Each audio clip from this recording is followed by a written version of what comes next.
योगिनी एकादशी व्रत कथा।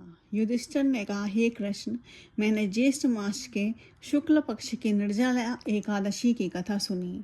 अब आप आषाढ़ मास के कृष्ण पक्ष की एकादशी का नाम तथा उसके व्रत की विधि और महात्म्य का वर्णन कीजिए। तब श्री योगेश्वर ने कहा, हे नरेंद्र, आषाढ़ मास के कृष्ण पक्ष की एकादशी का नाम योगिनी है।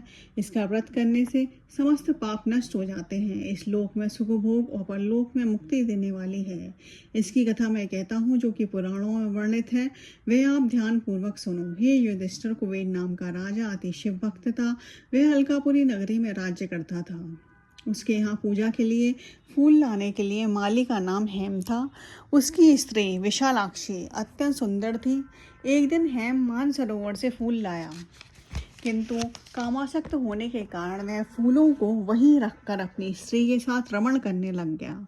इधर राजा कुबेर को हेममाली की राह देखते देखते दोपहर हो चुका था। अतः राजा की क्रोधित हो अपने दूतों को आज्ञा दी कि तुम शीघ्र जाकर पता करो कि हेममाली का अब तक फूल न लाने का क्या कारण है। राजा की आज्ञा से दूतों ने हेममाली का पता लगाकर कुबेर को सूचना दी कि वह अभी तक अपनी स्त्री के साथ रमण में तल्लीन है।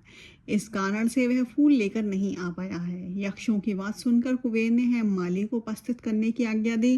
कुबेर की आज्ञा से हेममाली डरता कांपता राजा के सम्मुख उपस्थित हुआ।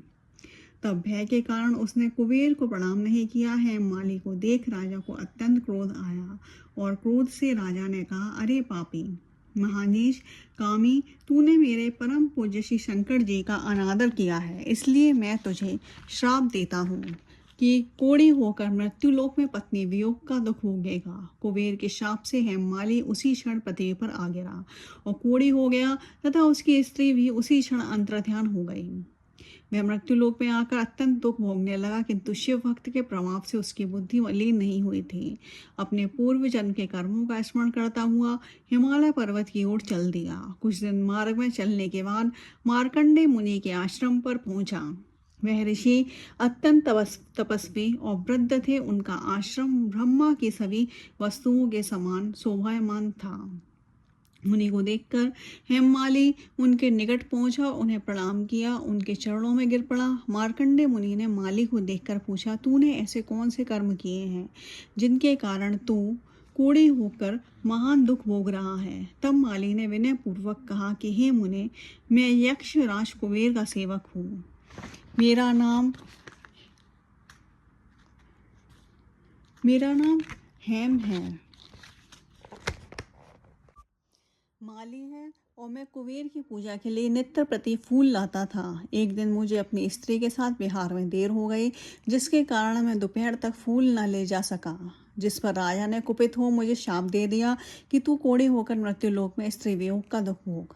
मेरे कोढ़ी होने और दुख हटाने का वही कारण है। हे मुनि, कृपा करके आप मुझे ऐसे कोई उपाय बताइए जिससे मेरी मुक्ति हो। मार्कंडेय मुनि ने कहा, हे माली, यदि तू आषाढ़ मास के कृष्ण पक्ष की योगिनी एकादशी का व्रत करे तो अवश्य ही तेरा कल्याण होगा। मुनि के कहने पर हेममाली ने विधि विधान से योगिनी एकादशी का व्रत किया, जिसके प्रभाव से वह अपने स्वरूप को प्राप्त कर अपनी स्त्री के साथ विहार करने लगा। हे राजन, इस व्रत को करने का फल 88 सहस्त्र ब्राह्मणों को भोजन कराने के समान होता है, जिससे समस्त पाप नष्ट हो जाते हैं और अंत में स्वर्ग की प्राप्ति होती है। इस दिन मिश्री का सागर लेना चाहिए।